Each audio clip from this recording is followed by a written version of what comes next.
The massive alien fleet appeared at the edge of the solar system without warning.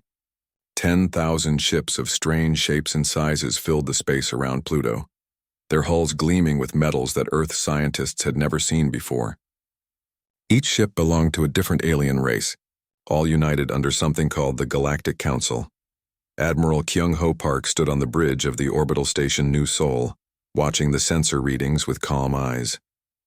He had spent 40 years in the Earth Defense Force, but nothing had prepared him for this moment. His communications officer, Lieutenant Hyo-jin Park, looked up from her console with wide eyes. "Sir, we're receiving a transmission. It's coming from all of them at once." The main screen flickered to life, showing a tall, crystalline being that seemed to be made of living glass. Its voice echoed through the bridge, speaking in perfect Korean, then switching to English, then Chinese, then every other language on Earth. "I am Vexthera, Supreme Arbitrator of the Galactic Council. We speak now to the species known as humanity." Admiral Park crossed his arms and waited. He had learned long ago that the best response to a dramatic entrance was patience. "For the past 50 of your years, we have watched your rapid expansion into space. We have observed your reckless development of dangerous technologies. We have calculated the probability of your future threat to galactic stability at 97.3%. The alien's crystalline face showed no emotion as it continued. "Therefore, the Galactic Council has voted unanimously. Humanity will surrender unconditionally within 36 standard hours. You will dismantle all military installations. You will surrender all spacecraft. You will submit to protective custody for the safety of all civilized worlds."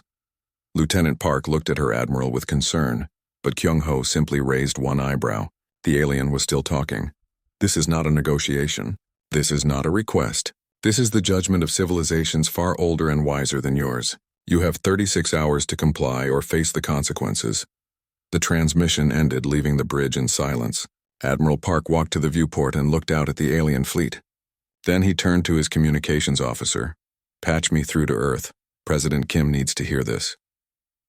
20 minutes later, President Haewon Kim sat in the emergency session hall of the United Nations in Geneva. Representatives from every nation on Earth had gathered, their faces showing various levels of panic and confusion. The alien message had been broadcast to every government on the planet simultaneously. President Kim stood at the podium, her gray hair pulled back in a simple bun. She was 73 years old and had seen humanity survive climate change, resource wars, and the chaos of first contact with alien artifacts found on Mars. This felt familiar somehow. "So let me understand this correctly," she began, reading from the transcript. "These aliens want us to give up all our ships, destroy our defenses, and go quietly into what they call protective custody, because we might be dangerous in the future." The French representative nodded grimly. "That appears to be the situation, Madam President." President Kim read the message again, her lips twitching slightly. "Protective custody," she repeated. "They want to ground us." The British Prime Minister frowned. "I'm sorry, ground us? Like parents do to misbehaving children." President Kim's voice was getting lighter. "They're treating the entire human race like we're teenagers who stayed out past curfew." A small chuckle escaped from the Brazilian representative. Then the Canadian Prime Minister snorted with suppressed laughter. President Kim looked around the room at the faces of Earth's leaders and saw the same realization dawning on all of them. "They actually think they're our parents," she said, and then she began to laugh. It started as a quiet chuckle, then grew into full laughter that echoed through the hall. One by one, the other representatives joined in. The Japanese Prime Minister was wiping tears from her eyes. The German Chancellor was holding his sides. "Did they just try to send humanity to our room?" gasped the Australian representative. President Kim composed herself enough to speak into the microphone. "I think we need to respond to this ultimatum." She could barely say the word without smiling. "But first, someone needs to post this online. The people of Earth deserve to know that we've apparently been grounded by aliens." Within hours, the alien ultimatum was trending on every social media platform on Earth. The hashtag #GroundedByAliens spread faster than any meme in human history. Videos of people reacting to the news showed the same pattern everywhere. Initial shock, then realization, then helpless laughter.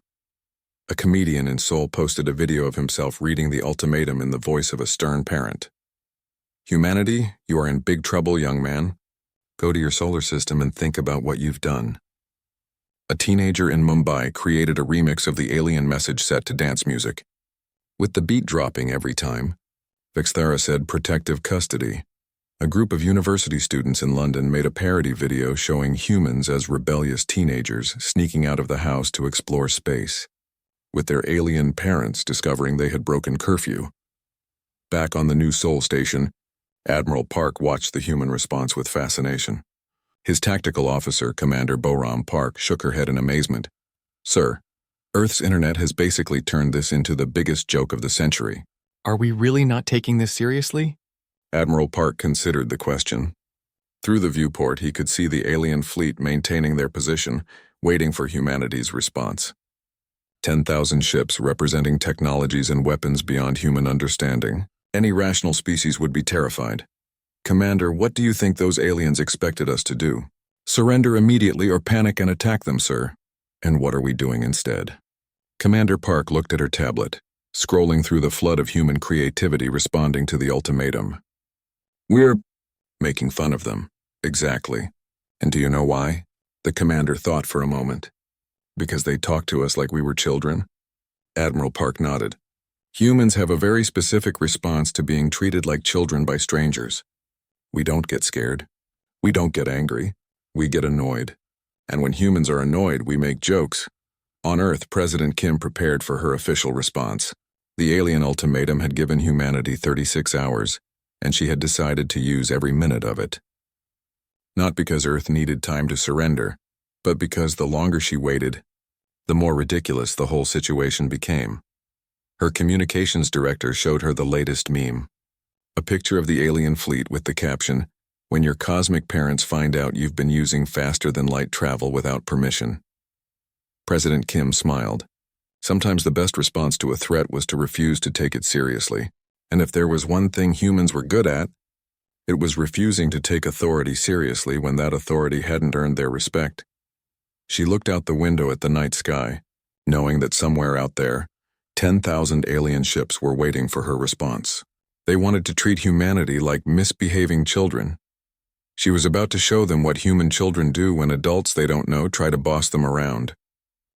Dr. Sang-Wook Lee hurried through the corridors of the Geneva Emergency Response Center, his tablet clutched tightly in his hand. As Earth's leading expert on alien psychology, he had been pulled out of his university office and flown to Switzerland on a military transport. The world's leaders wanted answers, and they wanted them fast. The conference room was already full when he arrived. Colonel Yoon-ji Choi, the military's top strategic analyst, sat across from Ambassador Jin-Woo Nam, who handled Earth's diplomatic relations with the few alien species humanity had encountered before. President Kim sat at the head of the table, looking surprisingly calm for someone whose planet had just been threatened by 10,000 alien warships. "Dr. Lee," President Kim said as he took his seat, "we need to understand what we're dealing with. The public thinks this is funny, but should we be worried?" Dr. Lee opened his tablet and pulled up his analysis. "Madam President, I've spent the last 6 hours studying everything we know about the Galactic Council species. I've analyzed their communication patterns, their historical records, and most importantly, their ultimatum itself." He gestured to the main screen, which showed the transcript of the alien message. "They've made a fundamental error in understanding human psychology. This ultimatum reads exactly like what a parent says to a misbehaving child, and humans have a very specific response to being treated like children by strangers." Colonel Choi leaned forward. "Which is, we rebel. Not with violence, not with fear, but with mockery. We refuse to acknowledge their authority because they haven't earned it." Ambassador Nam frowned. "But they have 10,000 ships. Doesn't that give them authority?" Dr. Lee shook his head. "Not to humans. Humans respect competence, fairness, and earned leadership. Raw power without context just looks like bullying to us. And humans hate bullies." President Kim studied the analysis on the screen. "What about their claim that we're dangerous? That we're expanding too fast and developing dangerous technologies?" "That's where it gets interesting," Dr. Lee replied, switching to a new screen full of data. "I've traced every example they mentioned. Our reckless expansion into space? It started with scientific curiosity. We wanted to see what was out there. Our dangerous technologies?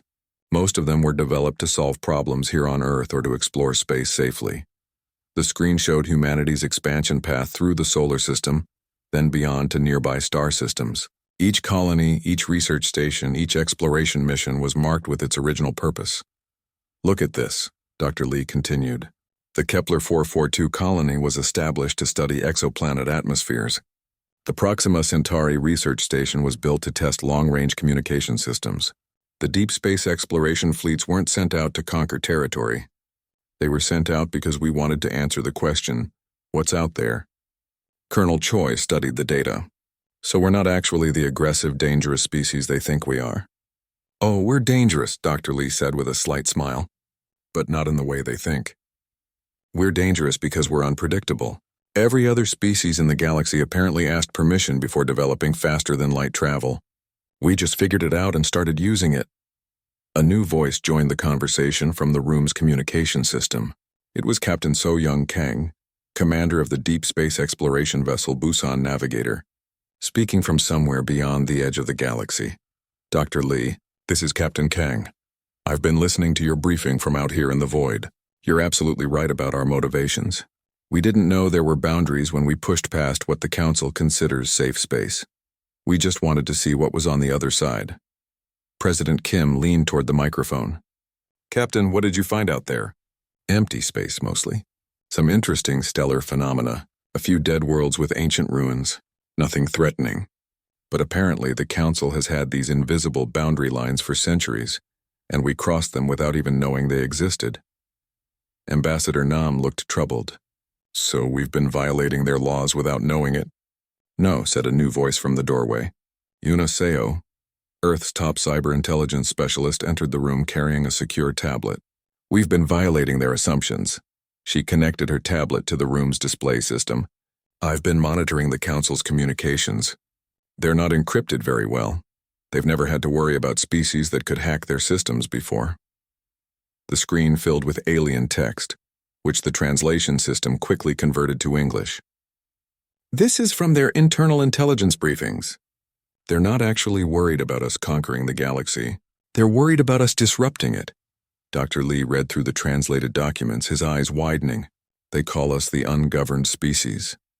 Every other civilization in the galaxy was contacted by the Council during their early space age and guided through their technological development.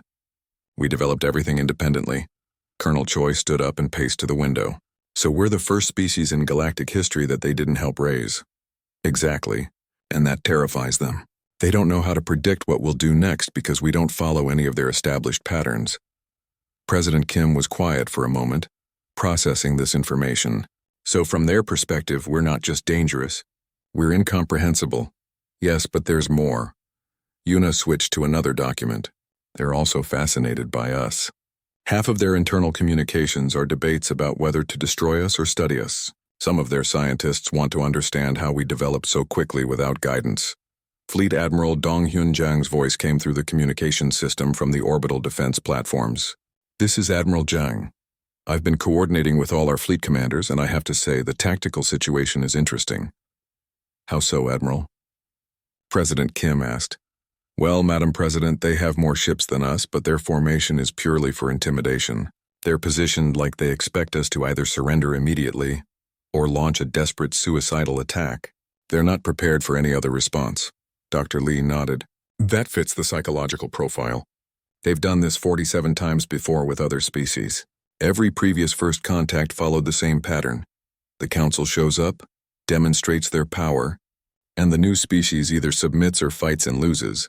But we're doing neither," Colonel Choi observed. "No. We're treating them like annoying authority figures who showed up uninvited to lecture us about our life choices. And the more they try to intimidate us, the more ridiculous they seem." President Kim stood up and walked to the window, looking out at the Swiss mountains. Somewhere above the atmosphere, the alien fleet waited for humanity's response. "So what do you recommend, Dr. Lee?" "I recommend we continue doing exactly what we've been doing, Madam President. We stay calm, we don't take their threats seriously, and we treat this like what it is, a misunderstanding between neighbors." Ambassador Nam looked skeptical. "A misunderstanding that could end with the destruction of our planet. Only if we act like the species they expect us to be." Dr. Lee replied. They expect fear or aggression. If we give them curiosity and humor instead, they won't know how to respond. Admiral Zhang's voice came through the speakers again. Dr. Lee is right. I've been in enough conflicts to know that the most dangerous opponent is the one who refuses to fight the battle you're prepared for. President Kim turned back to the group. So we're not preparing for war? We're always prepared for war, Madam President, Admiral Zhang replied. But we're not starting one. There's a difference. Colonel Choi smiled for the first time since the meeting began. So our strategy is to continue being ourselves? Our strategy, Dr. Lee said, is to show them that humans don't ask permission to exist. We never have, and we're not about to start now. Captain Kang's voice crackled through from deep space. Dr. Lee, this is fascinating from a xenopsychology perspective, but I have to ask, what if they decide to attack anyway? Dr. Lee looked around the room at Earth's military and diplomatic leadership, then at the data showing humanity's expansion across the galaxy. Then they'll learn why every other species in the galaxy asked permission before developing interstellar travel capabilities, and why we didn't need to. Council Speaker Mordian stood in the central chamber of the flagship Eternal Judgment, his 6 legs clicking nervously against the crystalline floor. In his 3,000 years of service to the Galactic Council, he had overseen first contact with over 200 species. The process was always the same. Arrival, demonstration of power, ultimatum, and then either immediate surrender or a brief, hopeless war followed by surrender. This was different. This was wrong. Report, he commanded, his translated voice echoing through the chamber. Analysis Drone Cluster X7749, the Council's collective artificial intelligence, materialized as a shimmering holographic sphere. Speaker Mordian, the human response continues to deviate from all established patterns. We are now 18 hours into the ultimatum period. Have they begun evacuating their population centers, mobilizing their military forces, attempting diplomatic contact? Negative on all counts, Speaker. Instead, they have, how do the humans say, turned our ultimatum into what they call a meme. Mordian's compound eyes focused on the AI with confusion. Explain. The hologram displayed a series of images and videos from Earth's communication networks. Mordian watched in growing bewilderment as humans around the planet responded to the Council's threat with laughter, jokes, and creative mockery. One video showed a human comedian performing on a stage. So the aliens show up and they're like, "You're grounded." And we're like, "Who are you, my dad?" But then we realize they actually think they are our dads. They think they're in charge of the entire galaxy because they're older. That's the most boomer thing I've ever heard. The audience roared with laughter. Mordian did not understand why. This human, he said, pointing a claw at the screen, is making light of our ultimatum? Affirmative. This video has been viewed approximately 40 million times in the past 12 hours. Humans appear to find our diplomatic approach amusing. Communications Officer Zith Allen, a tall, graceful being from the Ethereal Collective, approached the speaker. Sir, we've been monitoring all human communications since the ultimatum was delivered. I believe we may have made an error in our approach. Explain. Zith Allen activated her own display, showing a compilation of human responses. The humans are interpreting our ultimatum not as a legitimate governmental decree, but as what they term parental overreach. They see us not as authorities to be feared or respected, but as annoying adults trying to control their behavior. Mordian's antennae twitched with irritation. We are the legitimate authorities in this galaxy. We have maintained peace and order for over 50,000 years. Yes, sir, but the humans were never part of that order. They developed independently. They have no cultural context for our authority. The speaker turned to war leader Theximos, the massive armored representative of the hegemony military faction. What is the status of our demonstration? Theximos, whose species communicated through controlled sonic bursts, responded with barely contained frustration. We destroyed the asteroid as ordered, Speaker. It should have shown them our power. And their response? They evacuated it 3 hours before we fired. Completely. Every human, every piece of equipment, every research station. They treated our targeting of their facility like a weather warning. Analysis Drone Cluster X7749 added more data to the display. Human sensor technician Kitai Lim detected our targeting system's focus on the asteroid and organized the evacuation. His report to Earth Defense Command was classified as routine. The evacuation was conducted with the same efficiency they use for scheduled maintenance. Mordian stared at the data. They evacuated before we announced our intention to destroy the asteroid? Correct. They anticipated our demonstration and responded as if it were a minor inconvenience.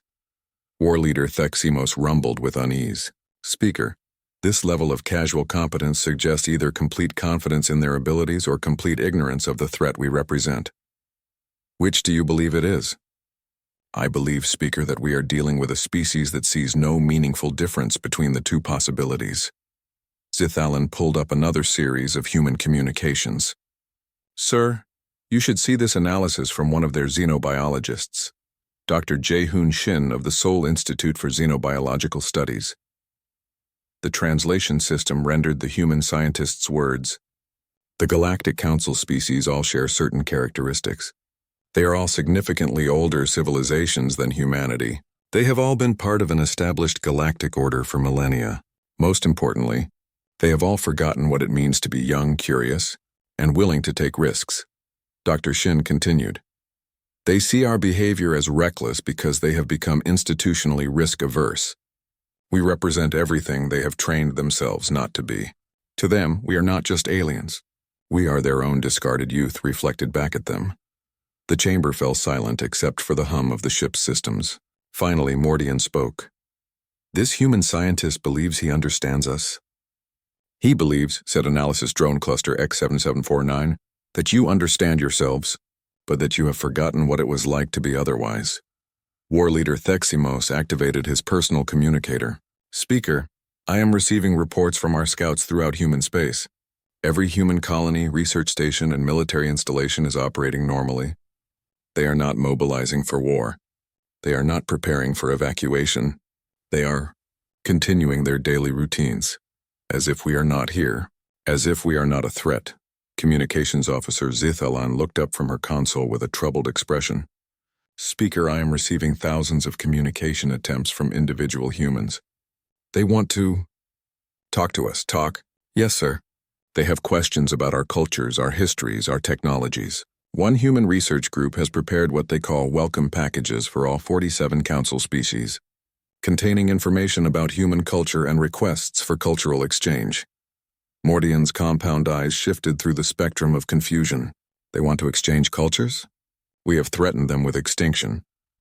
From their perspective, Speaker, we have introduced ourselves rather dramatically and expressed concern about their behavior. They interpret this as the opening of diplomatic relations. Analysis Drone Cluster X7749 began cycling through possible response scenarios. Speaker, I have calculated 4,147 possible outcomes for this situation, based on historical precedent and behavioral modeling. However, I must report that human behavior continues to fall outside all established parameters. What do you recommend?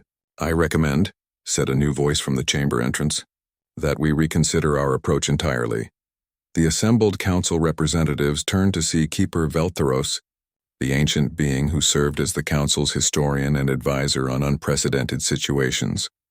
Her species had been spacefaring longer than any other in the galaxy, and her advice was sought only in the most unusual circumstances. Keeper, Mordian acknowledged. You have been observing. I have. And I have been remembering.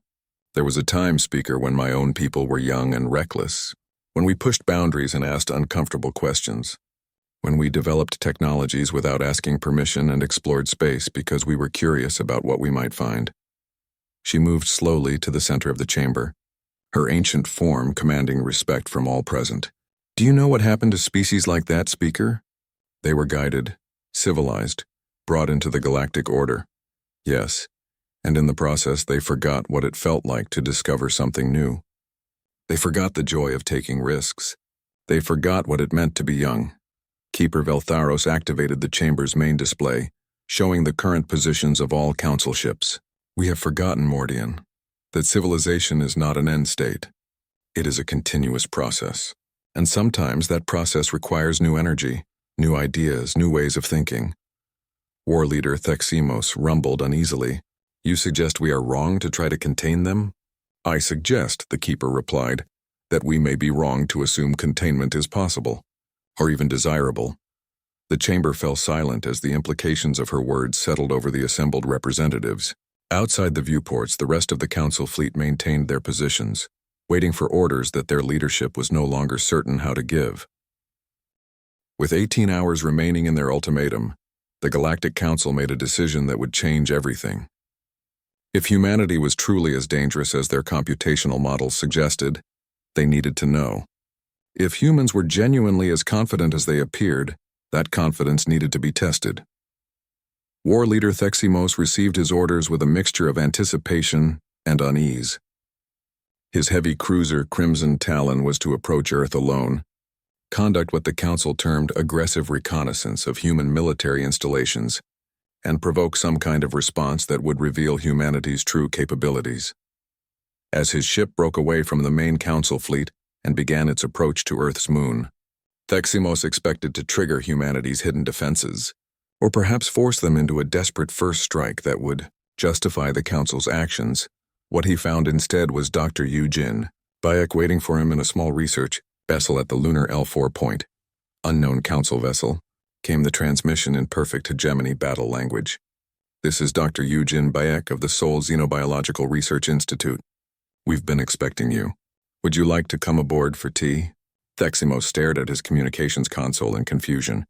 In 300 years of military service, no one had ever invited him aboard their ship while he was conducting a hostile reconnaissance mission. Tea? He finally responded. Well, tea or coffee? We weren't sure about your species' dietary requirements, so we prepared both. Also some sandwiches. Oh, and we have translation matrices ready for all 47 council languages. Are you here for the tour of our defensive capabilities? That's why you're here, right? Professor Chengmin Oh, our military historian, said you'd probably send exactly one heavy cruiser to probe our responses. He's been studying council tactics for the past 6 hours. Fascinating stuff, really. Very methodical. Theximos checked his sensor readings. The human research vessel was completely unarmed, containing only scientific equipment and what appeared to be a small kitchen. You are inviting me aboard your ship? Of course. It's much easier than making you figure out our capabilities from sensor readings. Much more efficient this way. Against every military instinct he possessed, Theximos found himself accepting the invitation. Dr. Bayek's ship was unlike anything he had ever encountered. The corridors were lined with displays showing technical specifications, industrial capacity reports, and detailed analyses of human military doctrine. It was as if someone had taken every classified military secret of humanity and turned them into a museum exhibit. Welcome aboard, Dr. Beck said cheerfully as Theximos and 2 of his warriors materialized in the ship's main laboratory. She was a small human woman with graying hair, wearing a simple white lab coat. I hope the transport worked properly. We just finished installing a universal matter transporter yesterday. You developed transporter technology in 1 day? Oh no, we've had the theory worked out for months. Yesterday we just had time to build one. Dr. Park's engineering team is very efficient. She gestured to the displays around the laboratory, but you're probably more interested in this. Strategic analyst Subin Ko approached their group, carrying a tablet and what appeared to be a plate of small sandwiches. War leader Theximos, I presume? I'm Subin Ko, Strategic Analysis Division. I have your briefing ready. My briefing? On human defensive capabilities. That's what you're here to assess, correct? The main display activated, showing a 3-dimensional map of the entire solar system. Thousands of platforms, ships, and installations were highlighted in different colors. This is our primary orbital defense grid, Subin explained, pointing to clusters of platforms around Earth. Approximately 12,000 automated defense platforms, each equipped with what we call kinetic interceptors, basically very fast projectiles that can hit anything moving through space. She zoomed out to show the outer system. These are our rapid response fleets, 6 full battle groups, each one capable of independent operations. They're currently positioned here, and here, with reserve formations held back near Jupiter. Theximos stared at the display in growing alarm. You are showing us your military positions? Well, yes. You're here to gather intelligence about our defensive capabilities, aren't you? This seems more efficient than letting you sneak around with sensors. Dr. Beck offered the plate of sandwiches to the hegemony warriors. These are cucumber sandwiches. We weren't sure what your species could digest safely, so we kept it simple. Lieutenant Commander Bo-Ram Park entered the laboratory, carrying additional data tablets. Her military bearing was unmistakable, but her expression was relaxed and friendly. War Leader, I have the technical specifications you'll probably want. She handed him a tablet containing detailed schematics of human weapons systems, shield generators, and faster-than-light drive technology. This covers most of our current military hardware. The classified stuff isn't much different from what's shown here, just more efficient. Theximos looked at the tablet, then at the humans around him, then back at the tablet. You are giving me your military secrets? They're not really secrets, Bo-Ram replied. Most of this technology is used in our civilian sectors too. The difference between military and civilian applications is mostly a matter of scale and focus. Subin activated another display, showing industrial capacity reports. This might interest you more. Our current ship production rates, resource extraction capabilities, and manufacturing capacity. We're building new facilities pretty much everywhere we can find suitable planets. And this, Dr. Baek added, pulling up another screen, shows our current research and development projects. We're working on some interesting improvements to faster-than-light travel, new materials sciences, and some really exciting applications of quantum mechanics. War Leader Theximos realized that his hands were shaking slightly. The casual competence these humans displayed was more terrifying than any weapon they could have pointed at him. They were so confident in their abilities that they saw no threat in complete transparency. You are not afraid that I will report this information to the Council? Of course you will, Dr. Baek said, offering him tea in a small cup. That's your job. But honestly, it's not like we're planning to attack anyone. We're explorers and researchers, not conquerors. Then why develop such extensive military capabilities?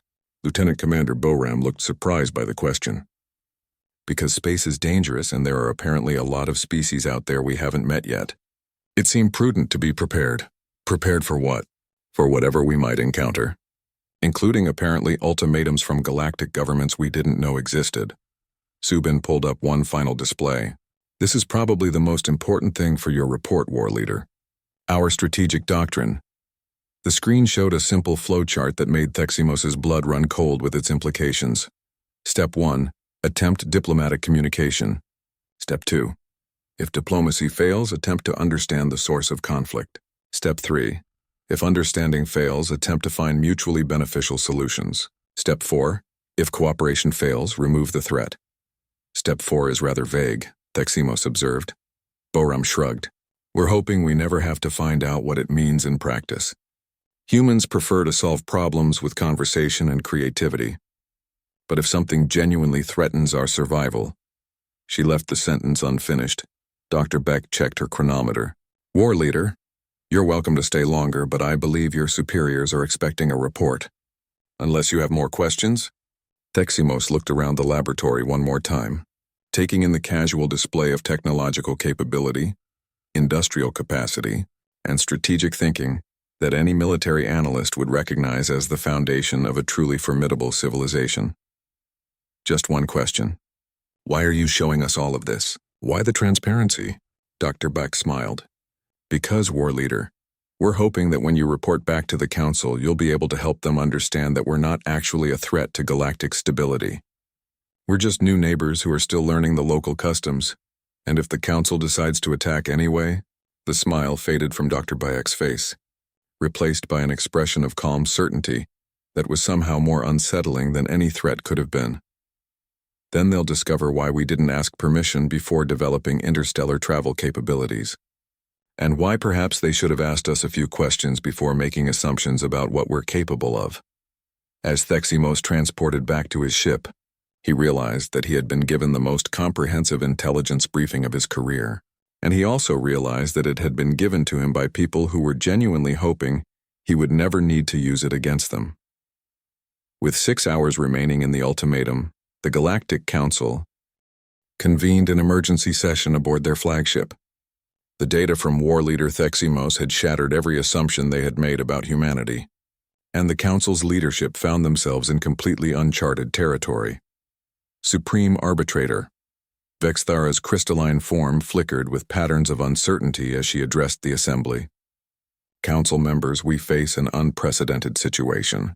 The intelligence gathered by war leader Theximos indicates that humanity possesses capabilities that exceed most of our member species.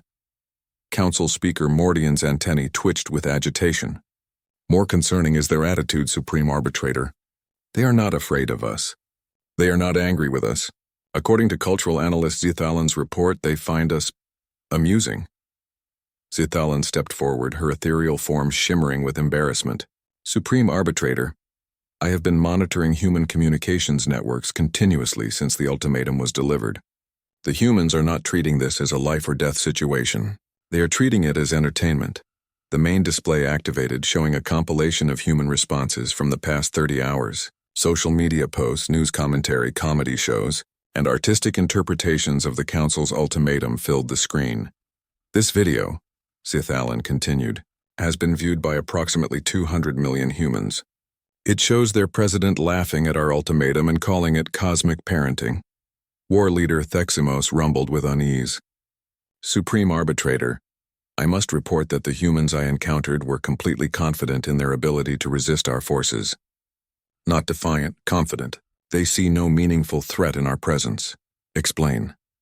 They invited me aboard their ship and showed me detailed specifications of their military capabilities. They have weaponry, defenses, and industrial capacity that rival our own. But more importantly, they have a strategic mindset that our tactical computers cannot adequately model. Analysis drone cluster X7749 materialized in the center of the chamber. Supreme Arbitrator, I have attempted to calculate human response probabilities based on all available data. My conclusion: human behavior patterns do not conform to any known civilizational model. In what way? They respond to authority with skepticism rather than fear or respect. They respond to threats with curiosity rather than aggression or submission. They respond to superior force with creative problem-solving rather than desperation. Keeper Veltheros, the ancient advisor, moved slowly to the center of the chamber. Supreme Arbitrator, may I speak? Of course, Keeper. I have been observing this situation with great interest. We are witnessing something that has not occurred in this galaxy for over 50,000 years. The emergence of a truly independent civilization. The chamber fell silent. Keeper Veltheros continued. Every species currently represented in this council was contacted during their early space age and guided through their technological and social development. We provided them with established patterns of behavior, cultural frameworks, and governmental structures. We civilized them. Yes, Keeper. This has maintained galactic stability for millennia. But humanity was never civilized in this way. They developed independently. They created their own frameworks, their own solutions to technological and social challenges. They are what we all once were, before we learned to follow established patterns. Council Speaker Mordian clicked his claws nervously. Are you suggesting that our approach has been incorrect? I am suggesting, Keeper Veltheros replied, that we may have forgotten what independent thought looks like, and we are now confronted with a species that thinks for itself. Supreme Arbitrator Vexithara processed this information for several moments. What do you recommend, Keeper? I recommend that we do something unprecedented, Supreme Arbitrator. I recommend that we learn. Communications Officer Zithalan approached the center of the chamber. Supreme Arbitrator, I am receiving a transmission from Earth. It appears to be their official response to our ultimatum. Display it. The main screen switched to show President Haewon Kim standing before the flags of Earth's United Nations. Behind her, the planet's military and diplomatic leadership stood with expressions of calm confidence. The transmission was being broadcast simultaneously to the Council fleet and to every human settlement in the galaxy. To our new galactic neighbors, President Kim began, thank you for the introduction. We appreciate the formal welcome to the galactic community, though we have to say your diplomatic style needs work. The ultimatum thing? Very old-fashioned. Very authoritarian parent energy. Several council members shifted uncomfortably at the casual tone. President Kim continued, we understand that you have concerns about humanity's expansion and technological development. We'd like to address those concerns through dialogue rather than threats. After all, communication is generally more effective than intimidation when building relationships. She paused, looking directly into the camera. Here's humanity's counteroffer. How about we skip the whole surrender or be destroyed drama and just Talk like adults? We have coffee, we have questions about galactic history, and we have some really interesting stories to share about our own development. Behind her, Fleet Admiral Donghyun Jang and the assembled military leadership maintained relaxed postures, sending a clear message that humanity was not intimidated by the Council's presence. We're prepared to discuss any concerns you have about our activities. We're happy to share information about our technologies and intentions. We're even willing to consider reasonable limitations on our expansion if you can make a compelling case for why they're necessary. President Kim smiled. What we're not prepared to do is surrender our sovereignty to an organization we just met, based on theoretical future threats that exist only in your computer models. I'm sure you understand. The transmission continued. We know you have impressive fleets and advanced technologies. We're appropriately impressed.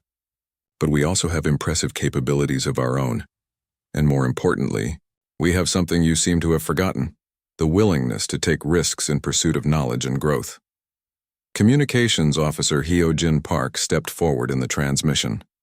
We've prepared welcome packages for all 47 Council species, containing information about human culture, history, and technology. Consider it our contribution to galactic cultural exchange, President Kim concluded. So here's our final answer to your ultimatum. No, we will not surrender. But yes, we would very much like to be friends. The choice is yours. The transmission ended, leaving the council chamber in stunned silence. War Leader Theximos was the first to speak. Supreme Arbitrator, they have just rejected our ultimatum and offered us friendship in the same sentence. And, added Zith Allen, they have somehow made it sound like the reasonable response. Supreme Arbitrator Vexithera considered the situation. In 50,000 years of galactic governance, no species had ever responded to a council ultimatum with a counteroffer of cultural exchange. The protocol simply did not exist for this scenario. Analysis Drone Cluster X7749 began cycling through response options. Supreme Arbitrator, I calculate that we have 3 possible courses of action. First, we can attack as threatened. Second, we can withdraw and reconsider our approach. Third, we can accept their invitation for diplomatic contact. Council Speaker Mordian's compound eyes widened. Accept their invitation? They are the ones being judged by this council. Are they? Asked Keeper Veltheros quietly. Or are we being judged by them?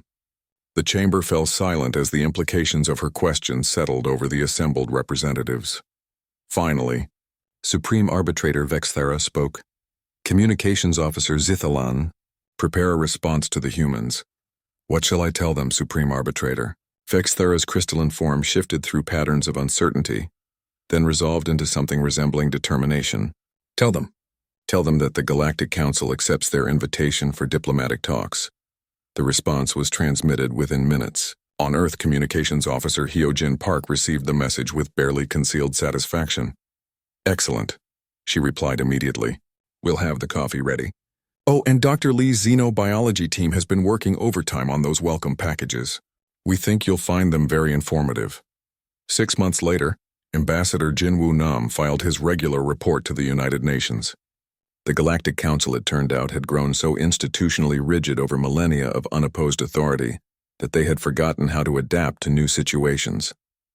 3 council species had formally requested human assistance with what they termed cultural flexibility recalibration and adaptive response protocol development. Humanity, as the newest and most adaptable species in the galaxy, had accidentally become the Council's management consultants. The final entry in Ambassador Nam's report read, "It appears that the galaxy was not actually threatened by human recklessness. Rather, it was suffering from a severe lack of human-style creative problem-solving. Initial cultural exchange programs show promising results. Recommend continued diplomatic engagement and possibly offering classes on advanced diplomatic techniques, how to turn a death threat into a tea party." Dr. Sang-wook Lee, reading the report in his office at Seoul University, smiled and made a note for his next xenopsychology.